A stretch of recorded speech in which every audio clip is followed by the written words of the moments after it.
Good morning student. आज आपण नवीन point चालू करतोय, तो म्हणजे व्हेक्टर प्रॉडक्ट और क्रॉस प्रॉडक्ट. कालच्या लेक्चरमध्ये आपण स्केलर प्रॉडक्ट स्टडी केला आहे. When vector is multiplied by vector and answer is scalar quantity, then that multiplication technique is called as scalar product. In that technique we use dot as the sign of multiplication, so it is called as dot product. आज आपल्याला study करायचं आहे vector product और cross product.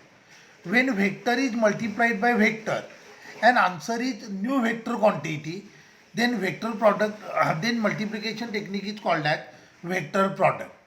व्हेक्टरला व्हेक्टरनं multiply केलं आणि येणारा answer जर व्हेक्टर क्वांटिटी असेल तर मल्टिप्लिकेशन टेक्निकला म्हणतात vector product. Here we use cross as a sign of multiplication, so it is called as cross product. So बघा, vector A multiplied by another vector B, answer is vector C, answer is new vector quantity, so this multiplication technique is called as vector product. Here as the sign of multiplication we use cross, so it is called as cross product. मग आता vector product किंवा cross product ह्याची definition बघूयात. Vector product of two vector is a new vector quantity whose magnitude is equal to product of magnitude of two vector and sine angle between them. Okay, so this is vector A, it is vector B, ह्यांच्यामध्ये angle आहे theta. So vector ए cross vector B केलं तर येणार answer असेल ती new vector असेल vector C, आणि vector सीची मॅग्निट्यूड असेल product of magnitude of two vector and sine angle between them. So vector A cross vector B is equal to vector C, आणि वेक्टर सीची मॅग्निट्यूड असेल A B sine theta. A is magnitude of vector A, B is magnitude of vector b, theta is angle between them. So vector A cross vector B is equal to a B sine theta. लक्षात आलं. आता vector प्रॉडक्टची गंमत काय आहे बघा. Vector प्रॉडक्टमध्ये येणार answer ही vector quantity आहे जिची मॅग्निट्यूड किती असते, product of magnitude of two vector and sine angle between them. So vector product असेल तर त्याची मॅग्निट्यूड असते ए बी साइन थीटा. पण vector quantity possess magnitude as well as direction.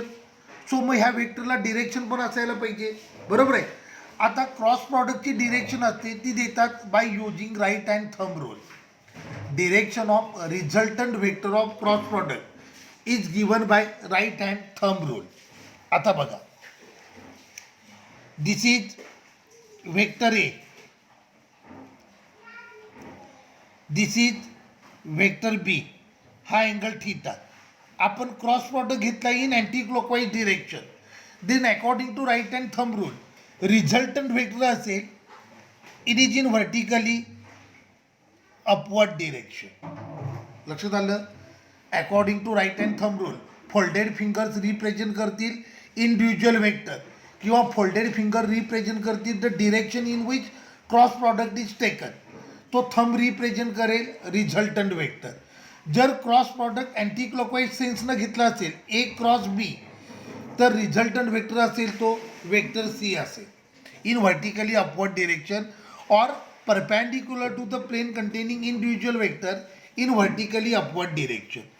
Suppose करा तुम्ही असं घेतलं आहे, this is vector A, this is vector B, हा अँगल थीटा. आपण क्रॉस प्रॉडक्ट घेतला इन क्लॉकवाईज सेन्स तर रिझल्टंट वेक्टर असेल it is in vertically downward direction. आता रिझल्टंट वेक्टर आहे तो पहिल्याच्या एक्झॅक्टली अपोजिट आला आहे म्हणून मायनस सी. मग हे आलं vector A cross vector B is equal to vector c. तर या केसमध्ये असेल vector A cross vector B is equal to minus vector c. If cross product is taken in anti-clockwise direction, then thumb points in vertically upward direction that represent resultant vector. If cross product is taken in clockwise sense, then thumb direct in vertically downward direction that is nothing but resultant. लक्षात आलं. So cross product जर anti clockwise सेन्सनं घेतला असेल तर resultant vector असेल तो vertically upward डिरेक्शनला असेल. क्रॉस प्रॉडक्ट जर क्लॉकवाईज सेन्सनं घेतला असेल तर रिझल्टंट वेक्टर व्हर्टिकली डाऊनवर्ड डिरेक्शनला असेल. आता क्रॉस प्रॉडक्टचे एक इम्पॉर्टंट काय ते लक्षात घ्या. आपण रिझल्टंट ऑफ सम कॅल्क्युलेट केला आहे, आपण रिझल्टंट ऑफ डिफरन्स कॅल्क्युलेट केला आहे, resultant of sum and resultant of difference. For example suppose करा this is vector P, this is vector Q. Resultant of sum असेल हा दोन वेक्टर ज्या प्लेनमध्ये आहेत त्या प्लेनमध्येच येतो, कळलं. किंवा रिझल्टंट ऑफ डिफरन्स असेल मग हा झाला मायनस वेक्टर पी, तर हा झाला रिझल्टंट ऑफ डिफरन्स, बरोबर आहे. इन केस ऑफ सम और difference resultant vector lies in same plane containing individual vector. लक्षात आलं का. तुम्ही जर ॲडिशनचा रिझल्टंट फाइंड करताय किंवा डिफरन्सचा रिझल्टंट फाइंड करताय तर रिझल्टंट वेक्टर हा इंडिव्हिज्युअल वेक्टर ज्या प्लेनमध्ये आहे त्या प्लेनमध्येच असतो. तर क्रॉस प्रॉडक्टच्या केसमध्ये रिझल्टंट वेक्टर हा इंडिव्हिज्युअल वेक्टर ज्या प्लेनमध्ये आहे त्या प्लेनला परपॅन्डिक्युलर असतो. मग एकदा नीटला हा क्वेश्चन विचारला होता, नीट 2018ला क्वेश्चन विचारला होता, रिझल्टंट ऑफ सम आणि रिझल्टंट ऑफ क्रॉस प्रॉडक्ट ह्यांच्यामध्ये अँगल किती असतो. आता बघा, इंडिव्हिज्युअल वेक्टर ज्या प्लेनमध्ये आहे रिझल्टंट ऑफ सम त्या प्लेनमध्येच येणार, तर रिझल्टंट ऑफ क्रॉस प्रॉडक्ट हा त्या प्लेनला परपॅन्डिक्युलर येणार. म्हणजे त्यांच्यामध्ये अँगल किती आला, 90 डिग्री आला. रिझल्टंट ऑफ सम आणि रिझल्टंट ऑफ डिफरन्स हे इंडिव्हिज्युअल वेक्टर ज्या प्लेनमध्ये लाय होतात त्या प्लेनमध्येच असतात, तर रिझल्टंट ऑफ क्रॉस प्रॉडक्ट हा त्या प्लेनला परपॅन्डिक्युलर असतो. सो रिझल्टंट ऑफ सम आणि रिझल्टंट ऑफ क्रॉस प्रॉडक्ट हे एकमेकाला परपॅन्डिक्युलर असतात, त्यांच्यामध्ये अँगल 90 डिग्री असतो. किंवा रिझल्टंट ऑफ डिफरन्स आणि रिझल्टंट ऑफ क्रॉस प्रॉडक्ट हे एकमेकाला परपॅन्डिक्युलर असतात, त्यांच्यामध्ये अँगल 90 डिग्री असतो. तर हा इम्पॉर्टंट जेई आणि नीटवाला क्वेश्चन. मी पुन्हा एकदा काय सांगतो, नीट ऐका. रिझल्टंट ऑफ सम आणि रिझल्टंट ऑफ डिफरन्स हे इंडिव्हिज्युअल वेक्टर ज्या प्लेनमध्ये असतात त्या प्लेनमध्येच असतात, तर रिझल्टंट ऑफ क्रॉस प्रॉडक्ट हा त्या प्लेनला परपॅन्डिक्युलर असतो. इंडिव्हिज्युअल वेक्टर ज्या प्लेनमध्ये आहे त्या प्लेनला रिझल्टंट ऑफ क्रॉस प्रॉडक्ट हा परपॅन्डिक्युलर असतो. सो रिझल्टंट ऑफ सम आणि रिझल्टंट ऑफ क्रॉस प्रॉडक्ट ह्यांच्यामध्ये अँगल असतो 90 डिग्री, ते एकमेकाला परपॅन्डिक्युलर असतात. किंवा रिझल्टंट ऑफ डिफरन्स आणि रिझल्टंट ऑफ क्रॉस प्रॉडक्ट हे एकमेकाला परपॅन्डिक्युलर असतात. तर आता आपण काय स्टडी केलं बघा. क्रॉस प्रॉडक्टच्या प्रॉपर्टी स्टार्ट करायच्या अगोदर मी पुन्हा एकदा क्रॉस प्रॉडक्ट म्हणजे काय सांगतो. when one vector is multiplied by another vector and resultant vector is a new vector quantity, then multiplication technique is called as vector product. व्हेक्टरला व्हेक्टरनं मल्टिप्लाय केलं आणि येणार आन्सर जर व्हेक्टर क्वांटिटी असेल तर मल्टिप्लिकेशन टेक्निकला म्हणतात व्हेक्टर प्रॉडक्ट. व्हेक्टर प्रॉडक्टचा आन्सर व्हेक्टर क्वांटिटी असते आणि इथे as a sign of multiplication आपण क्रॉस यूज करतो, म्हणून याला क्रॉस प्रॉडक्ट पण म्हणतात. लक्षात आलं. Resultant of vector, resultant of vector product किंवा रिझल्टंट ऑफ क्रॉस प्रॉडक्ट ह्याची डिरेक्शन शो करतात by using right hand thumb rule. लक्षात आलं. जर क्रॉस प्रॉडक्ट अँटी क्लॉकवाईज सेन्सनं घेतला असेल तर रिझल्टंट वेक्टर व्हर्टिकली अपवर्ड येतो. जर क्रॉस प्रॉडक्ट तुम्ही क्लॉकवाईज सेन्सनं घेतला असेल तर रिझल्टंट वेक्टर व्हर्टिकली डाऊनवर्ड येतो. म्हणजे इंडिव्हिज्युअल वेक्टर ज्या प्लेनमध्ये आहे त्या प्लेनला रिझल्टंट ऑफ क्रॉस प्रॉडक्ट हा कायम परपॅन्डिक्युलर असतो. मग आता आपल्याला स्टडी करायची आहे कॅरेक्टरिस्टिक्स ऑफ क्रॉस प्रॉडक्ट. पहिली characteristics, cross product of two vector are not commutative. म्हणजे for example vector A cross vector B is equal to आहे व्हेक्टर सी. डायग्राम बघा. व्हेक्टर ए हा व्हेक्टर बी हा थीटा, क्रॉस प्रॉडक्ट घेतला तर हा झाला व्हेक्टर सी, बरोबर आहे. मग आता आपण काय करूया, डायग्राम चेंज करूयात, व्हेक्टरच्या पोझिशन चेंज करूया. आता हा आहे व्हेक्टर ए, हा आहे व्हेक्टर बी. इथे क्रॉस प्रॉडक्ट अँटी क्लॉकवाईज सेन्सनं घेतला आहे, तर आता इथे क्रॉस प्रॉडक्ट आपल्याला किंवा हा व्हेक्टर बी हा व्हेक्टर ए आता बी क्रॉस ए करायचं असेल तर क्रॉस प्रॉडक्ट आपल्याला क्लॉकवाईज सेन्सनं घ्यावं लागणार, म्हणजे रिझल्टंट वेक्टर व्हर्टिकली डाऊनवर्ड येणार. So vector B cross vector A is equal to minus vector c. लक्षात आलं. मी ए क्रॉस बी घेतलं, ए क्रॉस बी घेतलं तर रिझल्टंट वेक्टर व्हर्टिकली अपवर्ड आला, पण बी क्रॉस ए घेतलं तर रिझल्टंट वेक्टर व्हर्टिकली डाऊनवर्ड आला. आता हा वेक्टर सी आणि मायनस वेक्टर सी हे दोन वेक्टर इक्वल असणार नाही आहेत, म्हणजे मॅग्निट्यूड जरी सेम असली तरी त्यांच्या डिरेक्शन अपोजिट असणार, म्हणजे वेक्टर प्रॉडक्ट कम्युटेटिव्ह वाचत नाही. तुम्ही इंडिव्हिज्युअल वेक्टरच्या पोझिशन चेंज केल्या, म्हणजे ए क्रॉस बीच्या ऐवजी बी क्रॉस ए केलं तर ओव्हरऑल आन्सर पण काय होणार, चेंज होणार. So vector products are not commutative. Clear झालं. कम्युटेटिव्ह म्हणजे काय लक्षात आलं, जर इंडिव्हिज्युअल वेक्टरच्या पोझिशन चेंज केल्या तर येणारं आन्सर पण काय होतं, चेंज होतं. येणारं आन्सर वेक्टरच येतं पण त्याची डिरेक्शन रिव्हर्स होते, त्यामुळे वेक्टर प्रॉडक्ट कम्युटेटिव्ह वाचत नाही. So vector products are not commutative. If you are going to interchange position of individual vector then answer will also change in with respect to direction in case of direction. आणि वेक्टरच्या केसमध्ये नुसती direction जरी change केली तरी overall vector change होतो. So vector A cross b, vector A cross vector B is not equal to vector B cross vector a. लक्षात आलं. Vector products are not commutative, कारण तुम्ही इंडिव्हिज्युअल वेक्टरच्या पोझिशन चेंज केल्या तर आन्सर चेंज होत आहे. पहिल्या केसमध्ये वेक्टर सी आलं तर दुसऱ्या केसमध्ये मायनस वेक्टर सी आलं. वेक्टरच्या केसमध्ये नुसती डिरेक्शन जरी चेंज केली तरी ओव्हरऑल अँगल चेंज होतो. So vector A cross B is not equal to vector B cross A. Clear. Second property, vector products are distributive. So vector A cross vector B plus vector C is equal to येणार vector A cross vector B plus vector A cross vector C.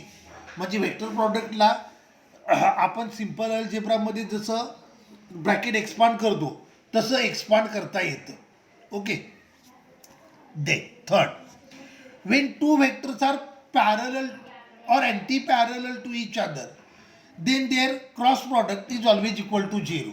When two vectors are equal, when two vectors are parallel or anti-parallel to each other then their cross product is always equal to 0.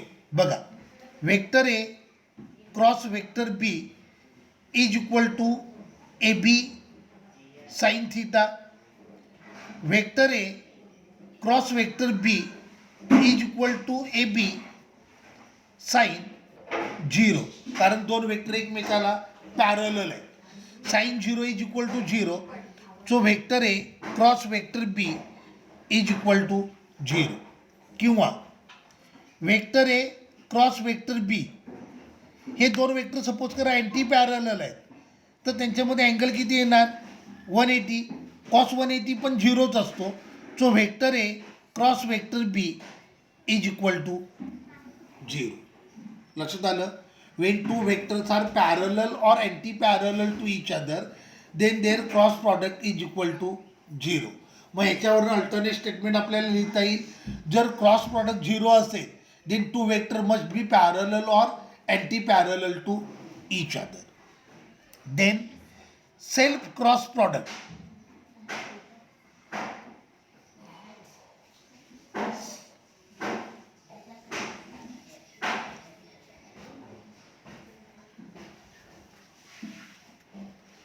Self cross product म्हणजे त्या वेक्टरचा स्वतःसोबत घेतलेला dot product. So vector A cross vector A is equal to A A sine theta. आता तो वेक्टरचा स्वतःसोबत angle 0 असणार आहे, म्हणजे इथं थीटा किती आलं, 0 डिग्री. म्हणजे हे आलं A cross A is equal to A A sine 0. So finally answer 0. Vector A cross vector A is equal to 0. So self cross product is always equal to 0. कळलं. मी कोणत्या कोणत्या प्रॉपर्टी सांगितल्या बघा. पहिल्यांदा स्केलर प्रॉडक्ट किंवा sorry vector products are not commutative, vector products are distributive, vector product of two parallel vector और anti parallel vector is always equal to 0. Self cross product म्हणजे त्या व्हेक्टरचा स्वतःसोबत घेतलेला cross product always equal to 0. मग आता पुढचं study करूयात. Vector product of two vector which are perpendicular to each other. Vector A cross vector B is equal to a B sine theta. आता हे दोन वेक्टर एकमेकाला परपेंडिक्युलर आहेत म्हणजे थीटा किती झाला 90 डिग्री, बरोबर आहे. So vector A cross vector B is equal to a B sine 90. Sine 90 is equal to 1. So हे आलं a b. So when two vectors are perpendicular to each other their cross product is always equal to product of their magnitude. लक्षात आलं. मग पुढचं cross product of unit vector. आता self cross product 0 असतो म्हणजे i cross i, j cross जे, के cross K is always equal to 0. I cross i हे किती येणार आय आय साइन 0. साइन 0 0 असतो. सो फायनल आन्सर 0 आलं. जे क्रॉस जे म्हणजे जे जे साइन 0, साइन 0 0 त्यामुळे ते 0 झालं. K cross K is equal to K K sine 0, sine 0 0. So self cross product 0. आता हे बघा, हे आय, हे जे आणि हे के. क्रॉस प्रॉडक्ट असा घ्यायचा I to J, J to K and K to I. मग आय क्रॉस जे इज ऑलवेज इक्वल टू के. जे cross K is always equal to I. I cross J, J cross K आणि K cross I is always equal to J. हे खूप important आहे. यावर देखील एकदा नीटला क्वेश्चन विचारला आहे. सो आय क्रॉस जे इज इक्वल टू के, जे cross K is equal to i, k cross I is equal to j. मग आता इंडिव्हिज्युअल व्हेक्टरच्या पोझिशन चेंज करूया. तुम्हाला माहिती आहे आपली पहिली property vector products are not commutative. त्यामुळे इंडिव्हिज्युअल व्हेक्टरच्या पोझिशन चेंज केले की येणारा आन्सर पण चेंज होणार. मग J cross I is equal to minus K, K cross जे is equal to minus I, I cross K is equal to minus J. लक्षात आलं. इंडिव्हिज्युअल वेक्टरच्या पोझिशन चेंज केल्या की येणारा वेक्टर तोच राहील, मॅग्निट्यूडमध्ये तोच राहील, फक्त त्याची डिरेक्शन काय होईल रिव्हर्स होईल. म्हणून इथे मायनस साईन आलं. ओके. आता last property cross product of vector in 3 dimension. बघा, vector A is equal to I cap A x plus जे cap A Y plus K cap A Z. Vector B is equal to I cap B x plus जे cap बी Y plus के cap बी Z. आता यांचा cross product घेऊयात. Vector ए cross vector बी हे आलं I cap A x plus जे cap A Y plus K cap A Z cross I cap B x plus जे cap बी Y plus के cap बी z. Scalar product commutative असतात. सो मी पहिल्या ब्रॅकेटच्या स्केलर प्रॉडक्ट असतात ते डिस्ट्रीब्युटिव्ह असतात. सो मी ब्रॅकेटला एक्सपांड करतो. आता पहिला ब्रॅकेट आहे त्यातल्या प्रत्येक टर्मनं सेकंड ब्रॅकेटला मल्टिप्लाय करतो. म्हणजे हे आलं I cap A x cross I cap B x plus i cap A x cross जे कॅप बी वाय प्लस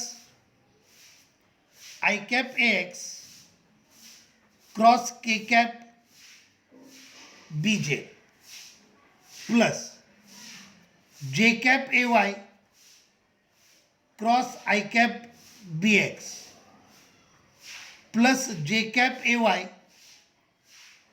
क्रॉस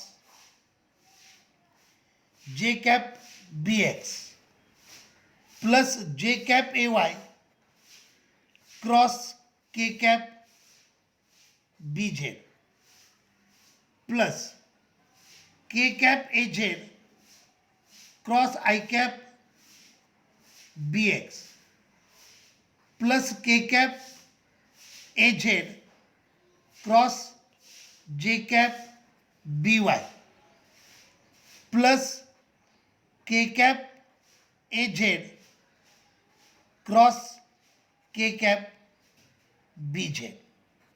मी काय केलं बघा, फर्स्ट ब्रॅकेट आहे त्यातल्या प्रत्येक टर्मनं सेकंड ब्रॅकेटला मल्टिप्लाय केलं, मला टोटल 9 टर्म्स मिळाल्या. मग आता मी लिहितो पुन्हा ए एक्स बी एक्सला बाहेर लिहितो. ए एक्स बी एक्स ब्रॅकेटमध्ये आलं I cap cross I cap plus A X B Y ब्रॅकेटमध्ये आलं आय कॅप क्रॉस जे cap plus A X B Z ब्रॅकेटमध्ये आलं I cap cross K cap plus A Y B X ब्रॅकेटमध्ये आलं J cap cross I cap plus A Y B X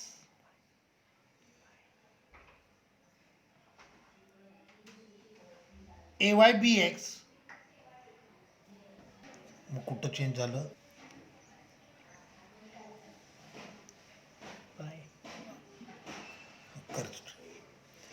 A Y B Y ब्रॅकेटमध्ये आलं J cross J plus A Y B Z हे आलं J cap cross K cap plus A Z B X हे आलं K cross I cap plus A Z B Y हे आलं K cross जे cap plus A Z B Z हे आलं K cross K. आता सेल्फ क्रॉस प्रॉडक्ट झिरो असतात, so I cap I zero झालं म्हणजे ही पूर्ण टर्म झिरो झाली. जे क्रॉस जे ही पूर्ण टर्म झिरो झाली. के क्रॉस के ही पूर्ण टर्म झिरो झाली. बरोबर आहे. मग आता आपल्याकडे काय राहिलं बघा, A X B Y I cap cross जे cap A X B Z I cap cross K cap A Y B X J cross I cap A Y B Z J cross K cap A Z B X K cross I cap A Z B Y K cross जे cap. आता I cross I म्हणजे zero असतं, J cross j म्हणजे zero असतं, के cross K म्हणजे पण zero असतं. मग आता आपण स्टडी करूयात. आता आय क्रॉस जे म्हणजे के असणार आहे. मग हे आलं A X B Y K cap plus A X B J I cross K म्हणजे मायनस जे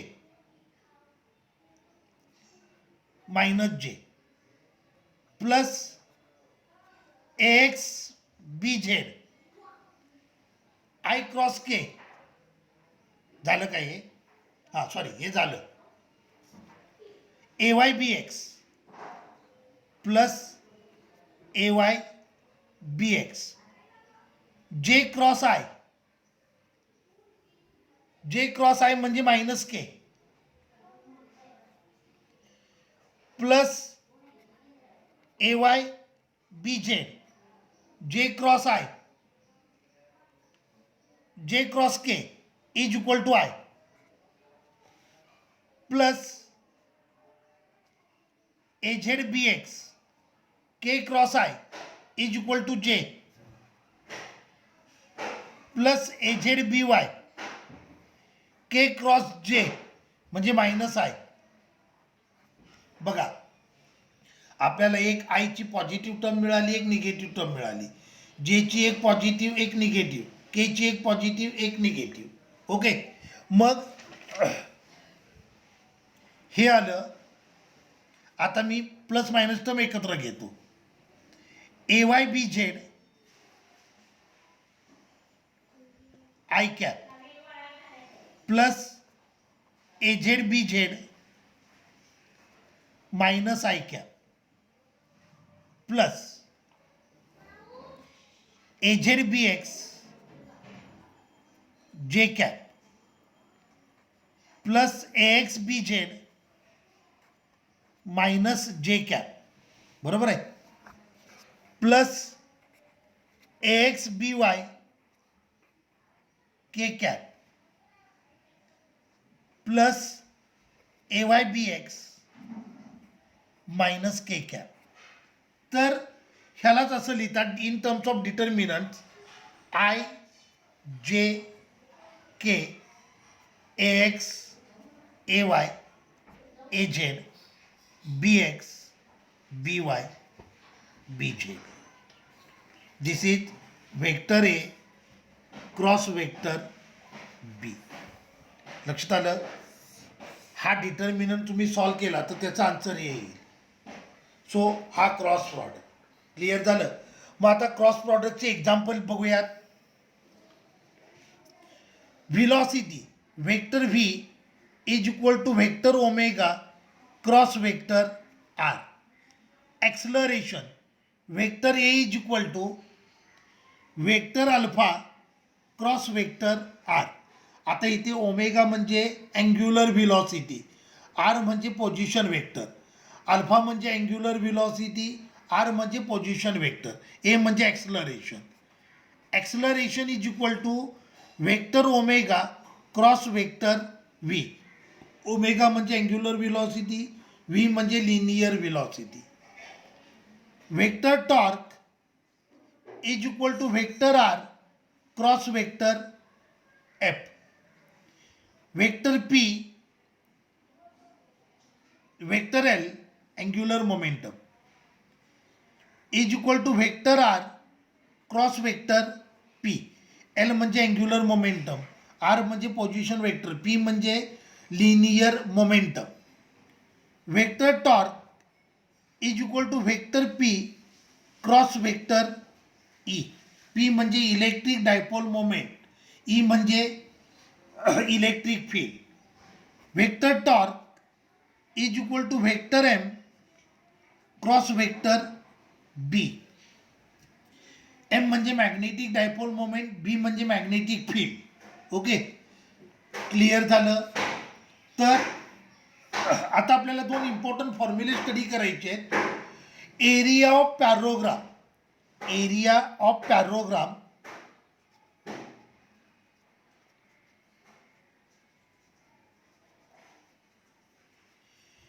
is always equal to magnitude of cross product if sides of parallelogram are given. तुम्हाला जर पॅरोग्रामच्या साईड दिल्या असतील तर एक एरिया ऑफ पॅरोग्राम किती असतो? It is equal to magnitude of cross product. Area of parallelogram is equal to half into magnitude of cross product if diagonal of parallelogram are given. हे आपण न्यूमरिकल सॉल्व करूयात म्हणजे तुमच्या idea clear होतील. एरिया of पॅरोग्राम काढायचं आहे तर एरिया ऑफ पॅरोग्राम किती असतो? तुम्हाला सपोज करा व्हेक्टर ए दिलाय which is first side of parallelogram, तुम्हाला व्हेक्टर बी दिलाय which is second side of parallelogram, आणि तुम्हाला विचारलं what is area of parallelogram. जर पॅरोग्रामच्या साईड दिल्या असतील तर मग काय करायचं? व्हेक्टर ए आणि व्हेक्टर बीचा क्रॉस प्रॉडक्ट घ्यायचा डिटर्मिनंटच्या टर्ममध्ये. तो डिटर्मिनंट सॉल्व करायचं, तुम्हाला एक व्हेक्टर मिळेल, त्याची मॅग्निट्यूड काढायची. So area of parallelogram is nothing but magnitude of parallelogram if magnitude of cross product if sides of parallelogram are given. If diagonals of parallelogram are given then area of parallelogram is half magnitude of cross product. Area of triangle